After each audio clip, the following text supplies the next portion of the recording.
Hello viewers, today I am going to discuss the answer key for Geography KISA Preparatory Paper HCG Paper number 2 for ICSE Class 10 for this year 2024, only part 1. Starting with question number 1, study the extract of the Survey of India map sheet and answer the following questions. Part 1 is name the type of drainage pattern in 6320 and 6815. So first of all, we need to find these four grid in the topo map which is given to you. तो 6320 में जब आप जाएंगे तो वहां पर आपको drainage pattern कैसा दिखाई दे रहा है, एक लाइन उसका 90 डिग्री के एंगल पे आपको बाकी लाइंस दिखाई दे रही हैं. It means this is trellised pattern. Second given grid is 6815. तो 68 और 15. फिर आप वहां पर देखेंगे तो यहाँ पर आपको रेडियल पैटर्न दिखाई देगा. रेडियल पैटर्न मींस जब आपके पास एक ही ग्रिड के अंदर सारी तरफ से लाइंस आ रही हैं और बीच की जगह खाली है, इट मींस वहां से पानी हर तरफ जा रहा है. तो ये क्या हो जाएगा हमारे पास, रेडियल पैटर्न. तो इट मींस हमें दोनों का ड्रेनेज पैटर्न अलग अलग मिल रहा है. फर्स्ट में ट्रेलाइज्ड है और सेकंड में रेडियल पैटर्न है. In second part, identify the settlement pattern in 6-9 and 1-3. तो 6-9-1-3 में जो आप चेक करेंगे तो बहुत दूर दूर घर है. इट मीन्स हम क्या कहेंगे, ये स्कैटर्ड पैटर्न है, यहाँ डिस्पर्स्ड पैटर्न है. सेकेंड है 6-8-2-1. तो 6-8 में 2-1 में जब हम जाएंगे तो यहाँ पर जो पैटर्न है वो बहुत ज्यादा आपको घर दिखाई दे रहे हैं. मीन्स रेड बहुत सारे बॉक्सेस आपको दिखाई दे रहे हैं. This is nucleated pattern. Nucleated pattern means काफी ज्यादा इकट्ठे हैं. तो दोनों को आपने आइडेंटिफाई कर लिया. Now coming to part 3, what does the following indicate.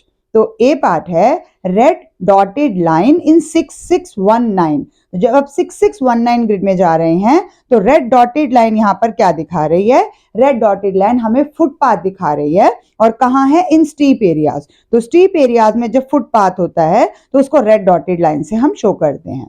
In B part, rocky knob in 6816. 6816 में रॉकी नॉब क्या है, तो grained surface landscape with hollows between knobs. तो हॉलोज बिटवीन नॉब्स तो यहाँ हमें नहीं दिख रहा. यहाँ पर 6816 में आपको ट्रफ बिटवीन द रिजेस दिखाई दे रहा है. और भी मैप पे बहुत जगह पर आपको रॉकी नॉब ये वर्ड दिखाई देगा. इट मीन्स यहाँ ट्रफ्स हैं रिजेस के बीच में बने हुए हैं. इन सी पार्ट, फॉल्स 12M इन 7019. तो 7019 में 12M का क्या सिंबल है, तो 12M हम क्या बताएंगे, height of waterfall is 12 metre. हमें पूरी स्टेटमेंट देनी है कंप्लीट करके. In D part, blue circle with plus sign in 6821. Blue circle के अंदर प्लस का साइन किस चीज का सिंबल होता है, वेटरनरी हॉस्पिटल. ब्लू में प्लस का साइन वेटरनरी हॉस्पिटल. अगर सिर्फ प्लस का साइन होगा, सर्कल नहीं होगा, तो ये स्प्रिंग का सिंबल होगा. अगर सिर्फ प्लस का साइन रेड कलर में होगा तो वो डिस्पेंसरी होगा. Now coming to fourth part, calculate the direct distance between Gautam Maharshi Mandir to Hanuman ji का मंदिर. तो डायरेक्ट डिस्टेंस को हम स्केल से मेजर करेंगे, फिर उसको आप सेंटीमीटर में मेजर कीजिए. 2 centimetre is equal to 1 kilometre रखने पर ये डिस्टेंस आपके पास 3.25 किलोमीटर्स आ रहा है. लेकिन इससे अगर थोड़ा ऊपर ज्यादा भी होगा तो आपको उसके भी मार्क्स मिल जाते हैं. तो 3.25 से लेकर 3.5 किलोमीटर तक का वैल्यू का आपको मार्क मिल जाएगा. नेक्स्ट है, identify the contour diagram in grid square 7014 and state how is the slope in grid square 6715. तो पहले हम 7014 के अंदर देखते हैं. तो हमारे को यहाँ पर क्या क्या मिल रहा है, कोल है, पास है, सेडल है. आप सेडल लिख सकते हैं. तो उसके बाद स्लोप जो दूसरा ग्रिड दिया गया ग्रिड स्क्वायर 6715, उसमें स्लोप कैसी है, हाउ इज द स्लोप. नाम नहीं पूछा, हाउ मींस जेंटल स्लोप है. जेंटल स्लोप मींस धीरे धीरे धीरे धीरे जा रहा है. यानी आप कंटूर लाइंस में देखेंगे तो थोड़ा गैप दे के तो वहां पर हमारी जेंटल स्लोप होती है. अगर कंटूर लाइंस बहुत पास पास होंगी, इट मींस वो स्टीप स्लोप होती है, यानी कि सीधी ढलान होती है. अगर वो धीरे धीरे है तो वो जेंटल स्लोप है. Sixth part, give two evidences to prove that area experiences seasonal rainfall. तो seasonal rainfall means कि हमें पूरी देर बारिश नहीं मिलती, कभी कभी मिलती है. तो ये किस चीज से पता चल रहा है, ड्राई रिवन है, बैरन लैंड है, ब्रोकन ग्राउंड है, पेरिलियन लाइन वेल है, या ड्राई टैंक है. ये सारों में से आप any two you can give here. तो आपको इसके मार्क्स मिल जाएंगे क्योंकि उन्होंने 2 एविडेंसेस बोला है, बट आप थोड़े ज्यादा देने की कोशिश कीजिए. Now question number 2, on the outline map of India provided A part, mark and label tropic of cancer. तो ट्रॉपिक ऑफ कैंसर आप सबको पता है कहां से जाती है, इंडिया के सेंटर से जाएगी। बट ट्रॉपिक ऑफ कैंसर पे आपने राइट हैंड साइड में नीचे लिखनी भी है उसकी वैल्यू भी कि 23.5 डिग्री नॉर्थ है। और डायरेक्टली पूरा आप सीधा थोड़ा सा लेके जाइए उसको, सेंटर में से थोड़ा सा बेंड कर दीजिए, सेंटर में थोड़ा सा बेंडिंग आ जाएगी और आपने लिखना है कि इसकी वैल्यू कितनी है, यानी कि 23.5 degree north. In second part, mark and label Tungabhadra. अब तुंगभद्रा कहाँ आएगी हमारी, सदर्न इंडिया में किस तरफ आएगी, महानदी गोदावरी कृष्णा, तो कृष्णा की ट्रिब्यूटरी, तो कृष्णा ऊपर चले जाती है, तुंगभद्रा नीचे की तरफ हम बेंड कर देंगे, तो तुंगभद्रा हमारा वहीं पर हम मार्क करेंगे, उसी को हम कलर कर देंगे। Mark and label Konkan coast, तो कोंकण आपका कहाँ आएगा, जब हम गुजरात से नीचे महाराष्ट्र की तरफ आएंगे तो कोंकण, कनारा और मालाबार, तो सबसे पहले वाला क्या आएगा, कोंकण। तो पहले वाले एरिया को आप अंदर की तरफ मार्क कर दीजिए, मैंने मैप में शो भी कर दिया, तो ये कोंकण कोस्ट हो जाएगा। D part, mark and label eastern ghat, तो वेस्टर्न हो गए राजस्थान वाली साइड में और ईस्टर्न हो जाएंगे वेस्ट बंगाल वाली साइड में, तो इस तरफ अगर हम आएंगे तो ये सारे हमारे ईस्टर्न घाट्स आएंगे। तो ईस्टर्न घाट्स को आपने दिखाना है, ज्यादा जहां जहां रिवर आएगी बस वहां थोड़ा सा ब्रेक देना है, आपने बहुत ज्यादा ब्रेक नहीं देना है, और ईस्टर्न घाट वहां पर मेंशन कर देना है।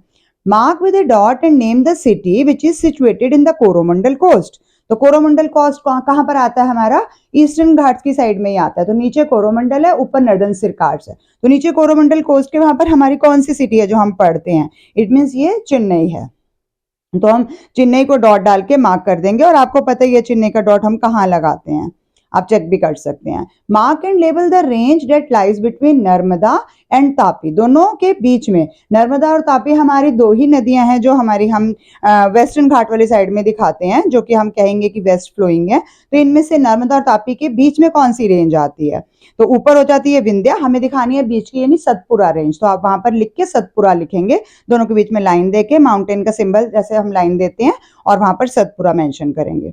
जी पार्ट में मार्क एंड लेबल नाथुला पास, तो नाथुला पास हमारा कहाँ आएगा, भूटान के बिल्कुल पास में, भूटान के बिल्कुल पास में हम नाथुला पास मार्क करेंगे, और पास के लिए आपके पास स्क्वायर ब्रैकेट टाइप एक हम सिंबल जो देते हैं वो लगाना है आपने। एच पार्ट में mark and label the leading producer area of iron ore, अब आयरन ओर के केस में लीडिंग प्रोड्यूसिंग एरिया कौन है, एरिया बोला गया है, तो हमारा आएगा सिंहभूम, तो हम इसको मैप पे मार्क करेंगे कि सिंहभूम, और आयरन ओर लिख के वहां पर डॉट लगा देंगे और बाहर की तरफ नाम लिख दीजिए। सिंहभूम के लिए मैंने आपके साथ लीडिंग प्रोड्यूसर एरिया की एक शॉर्ट भी शेयर की हुई है, वीडियो भी है, तो वहां से भी आप नाम याद कर सकते हैं। आई पार्ट में शेट and label A densely populated area in north India, north India में डेंसली पॉपुलेटेड का तो कमी ही नहीं है, तो यूपी बिहार ये वाली साइड में आप कोई भी एरिया लेकर के उसको कोई भी सिंबल आप अपना भी ले सकते हैं या शेड कर दीजिए और डेंसली पॉपुलेटेड एरिया लिख दीजिए।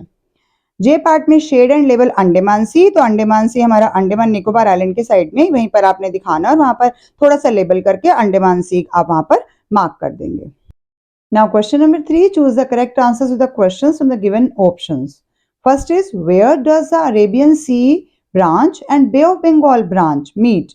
तो कहाँ पर मीट होते हैं, अरेबियन सी ब्रांच ऐसे गए, बे ऑफ बंगाल वहां से पानी लेते हुए ऊपर गई, मतलब वो ईस्ट से वेस्ट की तरफ जाएगी, दोनों मीट कहाँ कर रही हैं यहाँ पे, यानी कि Punjab and Haryana, Punjab and West Bengal, Punjab and Delhi, Punjab and Kolkata, यानी पंजाब तो है ही है। अब देख लीजिए आपने ये नाम किसके साथ सुना हुआ है, पंजाब एंड हरियाणा का कॉम्बिनेशन में देखा हुआ है, तो Punjab and Haryana is the correct option, it is option number A.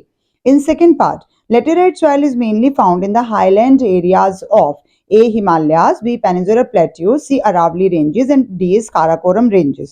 So correct answer is Peninsular Plateau, क्योंकि लेटेराइट सॉइल हमें पता है नीचे की तरफ पेनिनसुला में हमें ज्यादा मिलती है।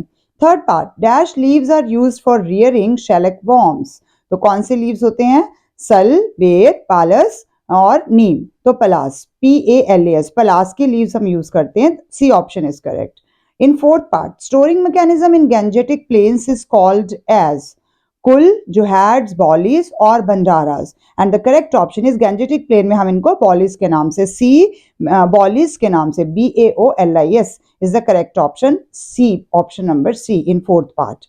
In fifth part, the dash iron ore is known as black ore, hematite, magnetite, limonite और siderite, तो कौन सा आ जाएगा इसमें, magnetite, तो magnetite is option number B is the correct answer, which is known as black ore. In sixth part, the dash is the largest producer of natural gas. ये मैंने अपने लार्जेस्ट प्रोड्यूसर वाली वीडियो में discuss किया हुआ है। राजस्थान, त्रिपुरा, महाराष्ट्र और तमिलनाडु। याद करो महाराष्ट्र में हमने 3 चीजें पढ़ी थी, तो क्या आंसर आएगा यहाँ पर? महाराष्ट्र। महाराष्ट्र में ही हमारे पास नेचुरल गैस भी होती है, तो C option is correct.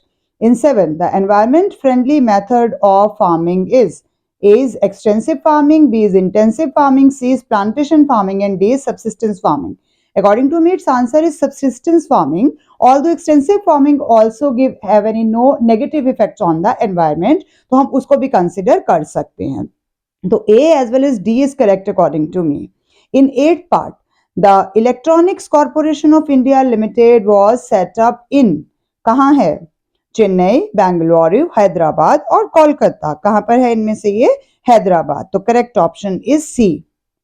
Which mode of transportation is fuel efficient and eco friendly as well? Eco friendly roadways, waterways, airways और रेलवेज। तो कौन सा है जो दोनों काम हमें को देता है? फ्यूल भी ठीक से यूज करता है और इको फ्रेंडली भी है, तो इससे हमारा आंसर आ जाएगा B option, it means waterways. Now coming to last part 10th, Dash is a process that involves burning of waste at a very high temperature. Incineration, segregation, composting और dumping। तो ये सब तो आपने वेस्ट मैनेजमेंट में अच्छे से पढ़ा ही हुआ है, जिसमें हम वेस्ट को बर्न ही कर देते हैं, तो इस मेथड को हम इंसिनरेशन कहते हैं। This is option number A, this is correct. I want to close this video at part 1 only, but question number 4 from part 2 is also very important, so I am going to discuss that also. So question number 4, Times of India extract is given and questions related with this extract, meteorological department का paragraph आपको दिया गया है। In A part, name the type of cyclonic wind। तो cyclonic wind किसके बारे में यहाँ पर बात हो रही है? ट्रॉपिकल साइक्लोन के बारे में बात हो रही है। तो यहाँ हम अपने आंसर में क्या लिखेंगे? साइक्लोनिक विंड का नाम देना है, तो बस आप ट्रॉपिकल साइक्लोन करके नाम दे सकते हैं इसके अंदर। In second part, where does it originate? कहाँ से ऑरिजिनेट हो रहा है? ये पार्ट कहाँ से ऑरिजिनेट हो रहा है? तो originate in the bay of Bengal. Bay of Bengal से स्टार्ट हो रहा है, in the neighbourhood of Andaman island, जहां से बे ऑफ बंगाल और यहाँ से ऑरिजिनेट हो रहा है, स्टार्ट हो रहा है। Second part, name the local wind that prevails in the following areas. कौन कौन सी लोकल विंड है? एरिया दिया गया है, पहले असम है, तो असम में लोकल विंड्स कौन सी होती हैं, प्रिवेल करती हैं? बारदौली, चेहरा करके, CHHERHA, चेहरा, बारदौली। और दूसरा स्टेट दिया गया कर्नाटका, तो कर्नाटका में तो आपको सबको पता ही है, cherry blossom. And third part, give a geographical reason for each of the following. In A part, geography में आपके रीजनिंग टाइप क्वेश्चंस भी इंपॉर्टेंट होते हैं लगभग हर चैप्टर में से, और खास करके क्लाइमेट चैप्टर से तो आपके पास बहुत सारे रीजंस आते ही आते हैं। एक क्वेश्चन 3 मार्क्स का सीधा रीजन में से होता है। Mangalore receives more rainfall than Bangalore. तो अब मैंगलोर और बैंगलोर को हमने डिस्कस करना है। तो Mangalore receives more rainfall than Bangalore because Mangalore is situated on the windward side of the western ghat. तो हम सबको पता है कि वेस्टर्न घाट के विंडवर्ड साइड में बहुत ज्यादा बारिश आती है। इंडिया के सेकंड नंबर की बारिश आसाम के बाद वहीं पर आती है, इसके विंडवर्ड साइड में, और जो दूसरी साइड में हम आएंगे लीवर्ड साइड में, वहां पर कम हो जाएगी। तो हम इतना ही लिखेंगे, Mangalore is situated in the windward side of the western ghat, where is Bangalore is located in the leeward side, तो वहां पर उसके कंपैरेटिवली कम हो जाता है। In B part, most of India remains dry during the north east monsoon season. में India में ज्यादा बारिश क्यों नहीं होती है नॉर्थ ईस्ट मानसून सीजन के टाइम पे? तो most of India remains dry during the north east monsoon season because the wind blows from land to sea. हवा कहां से आ रही है? लैंड से सी की तरफ जा रही है। And brings rainfall only to Tamil Nadu. वो भी हमें पता है कि पहले तो ड्राई होती है, लेकिन जब बे ऑफ बंगाल से गुजरती है तो बे ऑफ बंगाल से पानी ले लेती है, इसलिए वो तमिलनाडु में बारिश करती है। तो सिर्फ तमिलनाडु में उस टाइम पे बारिश आ रही है, तो हम इतना ही आंसर लिखेंगे, brings rainfall only to Tamil Nadu and southern tip of Andhra Pradesh also. In C part, Jaipur has a higher annual range of temperature than Mumbai। Range का फर्क आपको पता है, रेंज में हम हाई मैक्सिमम माइनस मिनिमम करते हैं और ज्यादा आंसर आता है। तो जयपुर में हायर है और मुंबई में ज्यादा नहीं है। तो हम सबको पता है मुंबई का क्या होता है, इक्वेबल क्लाइमेट होता है, यानी कि मैरीटाइम क्लाइमेट होता है, because Mumbai is located near the sea shore, तो इसीलिए वहां का मैरीटाइम होगा। अब जयपुर के लिए हम क्या कह सकते हैं, जो Jaipur is located far away from the sea and therefore experiences continental type of climate. तो इसमें कॉन्टिनेंटल है और मुंबई में हमारे पास मैरीटाइम क्लाइमेट आ जाएगा। इन fourth part, given below is the climatic data of station, study the table and answer the questions. तो क्या ए और बी दो स्टेशन दिए हैं, दोनों के टेम्परेचर और रेनफॉल आपको दिए गए हैं एनुअली कितने हैं। ए पार्ट में calculate the annual range of temperature of station A, तो आप स्टेशन ए में जाएंगे और वहां के टेम्परेचर का एनुअल रेंज देखेंगे, यानी मैक्सिमम देखिए और मिनिमम देखिए। तो यहाँ पर मैक्सिमम कितना आ रहा है 38.3 जून का जो आ रहा है 38.3, और उसके बाद मिनिमम कितना आ रहा है जनवरी का 19.4। दोनों को सब्ट्रैक्ट करेंगे तो आंसर आएगा 18.9 degree Celsius annual range in station A of temperature obviously. In B, name the winds that bring rainfall to station A and station B. तो स्टेशन ए में कौन सी विंड्स हैं, साउथ वेस्ट मानसून विंड आ रही है, और station B में रिट्रीटिंग मानसून विंड है। तो कैसे पता चलता है ये हमारे को, जहां पर साउथ वेस्ट मानसून विंड होगी इसमें से उसके पास गर्मियों में बारिश आ रही है, और रिट्रीटिंग है मतलब विंटर में बारिश आ रही है या जाने के टाइम पे बारिश ज्यादा आ रही। तो अब आप देखेंगे अगर बी स्टेशन में आपके पास रेनफॉल ज्यादा कहाँ आ रही है, तो अक्टूबर नवंबर वापस जाने के टाइम पे ज्यादा बारिश आ रही है, इसलिए रिट्रीटिंग हो जाएगा। Third part, state giving a reason as to which of the station experiences maritime और कॉन्टिनेंटल। ये तो आपको नाम से ही पता चल रहा है, स्टेशन बी में मैरीटाइम और स्टेशन ए में कॉन्टिनेंटल टाइम ऑफ क्लाइमेट है। Thank you for watching till the end, keep watching, sharing and subscribe to my channel. मैं आपको किसा टाइम टेबल का लिंक भी इसी वीडियो में दे रही हूँ, वहां से टाइम टेबल देख सकते हैं।